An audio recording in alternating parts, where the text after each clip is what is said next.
하나님 말씀 사사기 2장 20절에서 3장 6절까지의 말씀을 보도록 하겠습니다.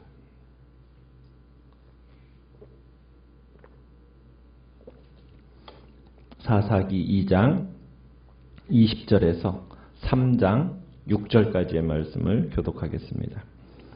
2장 20절입니다. 여호와께서 이스라엘에게 진노하여 이르시되 이 백성이 내가 그들의 조상들에게 명령한 언약을 어기고 나의 목소리를 순종하지 아니하였은즉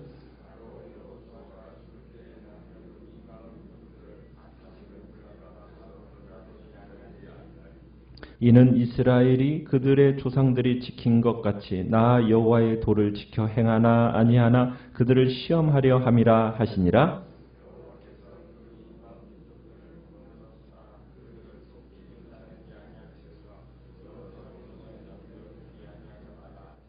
여호와께서 가나안의 모든 전쟁들을 알지 못한 이스라엘을 시험하려 하시며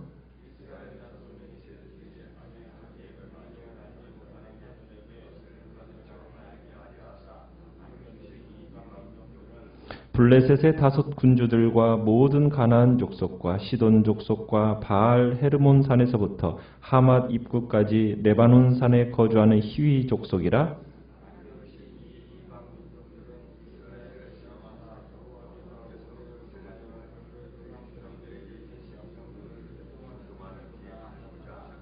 그러므로 이스라엘 자손은 가나안 족속과 헷 족속과 아모리 족속과 브리스 족속과 히위 족속과 여부스 족속 가운데 거주하면서 그들의 딸들을 맞아 아내로 삼으며 자기 딸들을 그들의 아들들에게 주고 또 그들의 신들을 섬겼더라. 아멘. 오늘 말씀의 제목은 이스라엘의 타락이라는 제목입니다. 이스라엘이 지속적으로 배신을 하고 죄를 지으니까 이에 대해서 하나님이 염증을 느끼시고 하나님께서는 극단적인 처방을 내리십니다.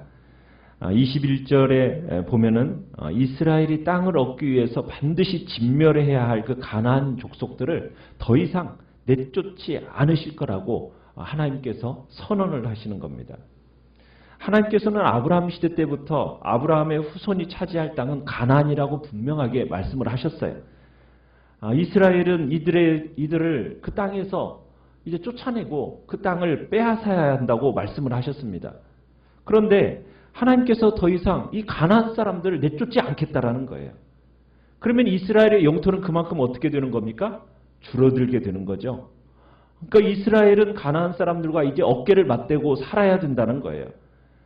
그러면 이 가나안 사람들은 이스라엘에게 좋은 이웃일까요? 좋은 이웃이 될 수가 없죠. 어떻게 보면 이 이스라엘 백성들을 올가면은 올무가 될 거라고 말씀하고 계십니다. 우리가 2장 3절에 가보면은 2장 3절에서는 이미 가나안 사람들이 이스라엘 사람들에게 뭐와 같은 존재가 될 거라고 말씀하고 계십니까? 2장 3절에 보면 너희 옆구리에 가시 같은 존재가 될 거라고. 그러면서 오늘 이 가나안 사람들의 한 가지 더, 오늘 말씀에서는 22절에 보면은 한 가지 더 기능을 더하시는데, 참으로 이스라엘 백성들을 쫓아내지 않고 남겨두시는 이유에 대해서 한 번 더 설명을 해주십니다. 22절에 뭐라고, 왜 쫓아내지 않겠다고 말씀을 하시냐면, 이 가나안 사람들이 이스라엘의 충성심을 시험하는 도구로 사용될 거라는 겁니다. 그러니까 하나님은 이스라엘의 순종과 이스라엘의 이 불순종을 시험할 시금석으로서 이 가나안 사람들을 쫓아내지 않고 이 쫓아내지 않은 가나안 사람들을 시험의 도구로 사용하겠다라는 거예요. 하나님께서는 이런 목적을 마음에 두셨기 때문에 23절에 가보면은 그런 표현도 쓰고 있어요. 심지어 여호수아에게도 가나안의 모든 사람들을 넘겨주지 않았다. 이렇게 말씀을 하고 계세요. 그러니까 하나님의 선택을 받은 백성들이 가나안 사람들과 이제 이웃이 되어 함께 산다. 여러분, 이것은 한마디로 이스라엘의 정체성을 위협할 정도로 위험한 동거가 된다는 얘기죠. 결국에는 이스라엘은 가나안화가 가속화되기 시작합니다. 정말 이런 위험 때문에 애초부터 하나님은 이 가나안 사람들을 어떻게 하라고 명령하셨죠? 진멸하라고 명령하셨어요. 진멸해라. 그런데 이스라엘 백성들이 하나님의 이 진멸의 명령에 순종했나요? 불순종했어요. 이 불순종으로 인해서 이스라엘 백성들은 엄청난 대가를 치르게 되는 겁니다. 이제 3장 1절로 가보면은 이제 이스라엘의 이 영적 문제는 우리가 2장 10절에서도 이제 그런 이야기를 들었는데 여호수아와 그를 도와줬던 장로들의 세대가 모두 죽은 다음에 이 영적 문제가 시작된다라는 점을 2장 10절에서 밝혔어요. 그러더니 오늘 3장 1절에서는 이렇게 표현하고 있죠. 가나안 전쟁을 전혀 겪어본 일이 없는 모든 백성들, 그 이스라엘 백성들에 관한 것이라는 것을 딱 밝히십니다. 그러면서 다시 이제 확인하는 장면이 뭐냐면 가나안의 모든 전쟁을 알지 못한다라는 것은 우리가 2장 10절에서 보는 것처럼 하나님을 알지 못한다라는 거예요. 하나님을 알지 못한다. 그러니까 하나님께서 주도하셨던 그 가나안 정복 전쟁을 몰랐다라는 거예요. 만약 이스라엘 후손들이 가나안 정복 전쟁에 대해서 알았더라면 하나님을 이렇게 쉽게 배반하지는 않았겠죠. 그런데 이 세대가 하나님께로부터 멀어지게 된 것에는 그러면 누구의 책임이 또 있다라는 얘기입니까? 전 세대가 자신들이 하나님께로부터 받았던 그 간증들이 있잖아요. 하나님께서 베푸신 은혜가 있잖아요. 그 은혜를 다음 세대에게 제대로 전수하지 않았다는 거예요. 가르치지 않았다는 거예요. 그래서 지금 가나안의 모든 전쟁을 알지 못하는 세대가 되어버렸어요. 여러분, 우리 기존 세대에게 있어서 이거 굉장히 중요한 문제입니다. 우리가 하나님께로부터 받았던 은혜들이 있잖아요. 여러분, 간증들이 있지 않습니까? 그거 어떻게 해야 된다고요? 나 홀로 간직하고 나의 신앙으로만 삼아서는 돼요? 안 돼요? 안 돼요. 그거 어떻게 해야 된다고요? 우리 다음 세대들에게 알려줘야 돼요. 알려줘야 돼요. 하나님이 내 인생 속에서 이렇게 역사하셨다. 하나님이 이렇게 은혜를 베풀어 주셨다. 여러분, 이거 끊임없이 여러분 얘기하셔야 됩니다. 지금 가나안 사람들의 이 가나안의 모든 전쟁을 알지 못하는 세대가 됐다라는 것은 여러분 이전 세대에게 그만큼 책임이 크다라는 거예요. 크다라는 거예요. 저는 저희 아버지에게 있어서, 어머니에게 있어서 굉장히 감사한 것은 자신들이 신앙생활을 하게 됐던 그 간증에 대해서 그의 귀에 못이 박도록 들은 것에 대한 감사함이 있어요. 저는 가정예배를 들으면서 맨 똑같은 간증적인 얘기를 들으니까 하도 답답하고 때로는 저에게 또 하나 그렇게 했는데 지금 돌이켜보니 그것이 제 가슴 속에 남아서 저의 신앙을 붙들어주는 그런 주춧돌이 되더라는 거예요. 우리의 믿었던 신앙의 간증들을 나 혼자만 간직할 게 아니라는 거죠. 우리의 자녀들에게 알려줘야 돼요. 그러라고 우리에게 신앙에 베푸신 은혜가 있었다라는 거예요. 그거 전수의 책임이 있어요. 가나안 전쟁을 겪어보지 못하고 알지 못하는 세대, 이런 세대가 되어버리니까 여러분 그 다음에 어떤 일들이 일어나게 됩니까? 참으로 그래서 하나님께서 이 가나안 전쟁을 겪어보지 못한 사람들을 시험하기 위해서 가나안 사람들 중에 일부를 남겨두셨다라는 거예요.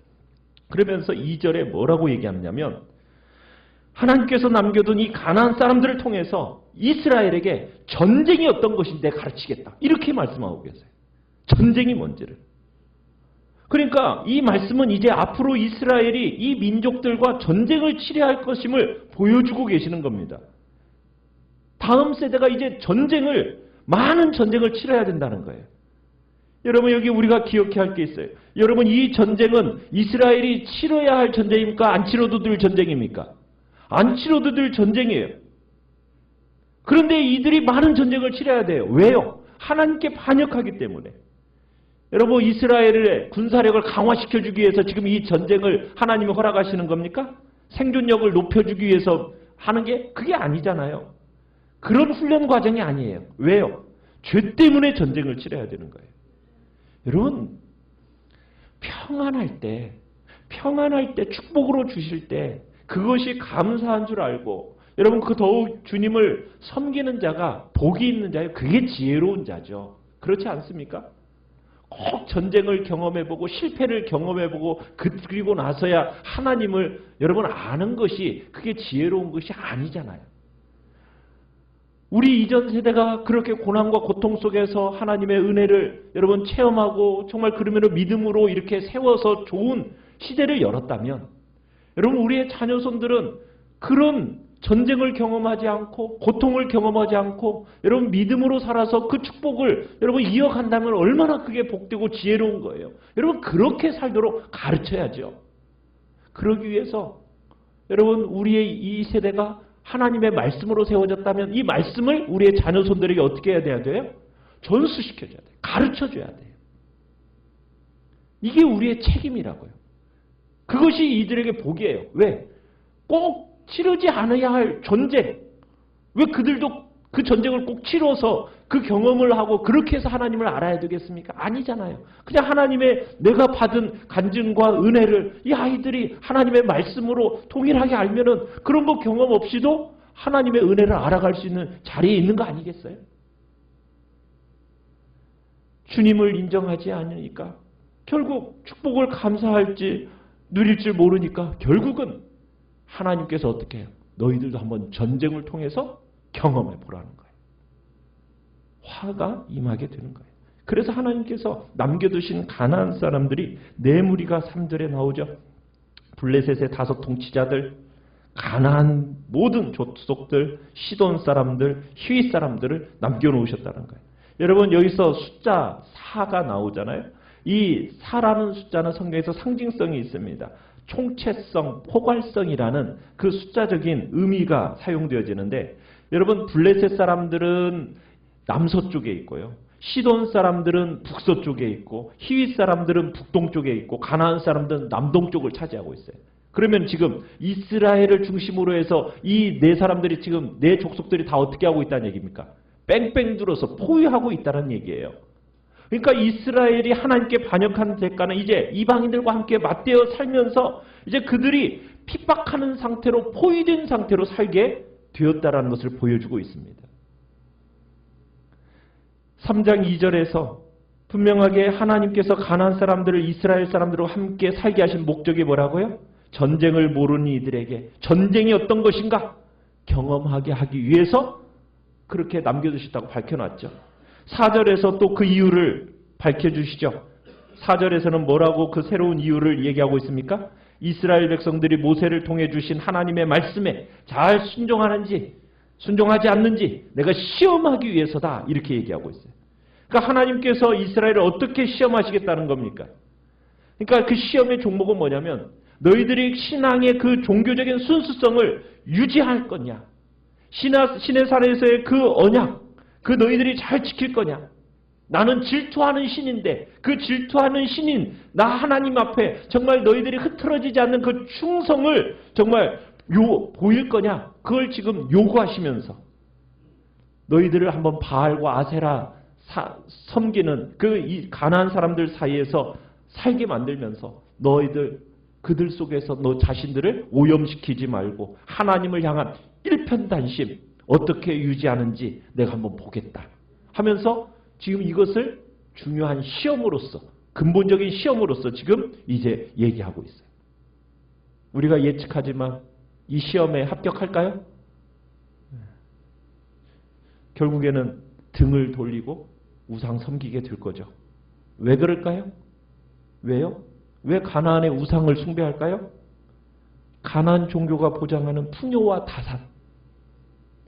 어떻게 보면 현실성의 문제에 넘어져 버리는 거예요. 성적인 문란함에 걸려 넘어져 버리기 때문에. 이스라엘은 인종의 순수성을 유지해야 되는 거예요. 이게 중요한 시험의 일부였습니다.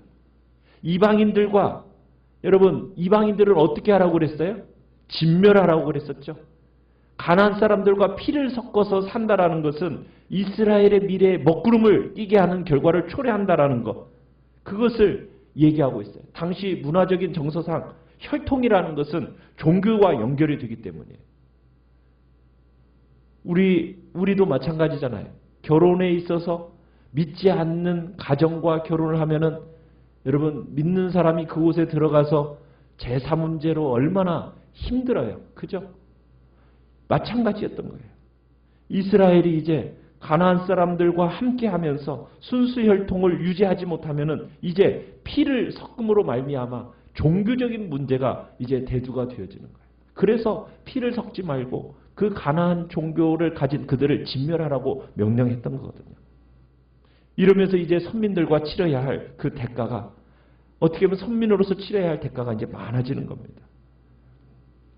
자, 그래서 이스라엘 백성들이 이제 끊임없이 반역하는 이스라엘을 시험하는 도구로 사용하기 위해서 가나안 족속들을 더 이상 내치지 않겠다고 말씀하셨어요. 그래서 5절에 보면은 남겨놓으신 족속들이 있죠. 어떤 족속들입니까? 가나안 족속, 헷 족속, 아모리 족속, 브리스 족속, 히위 족속, 여부스 족속.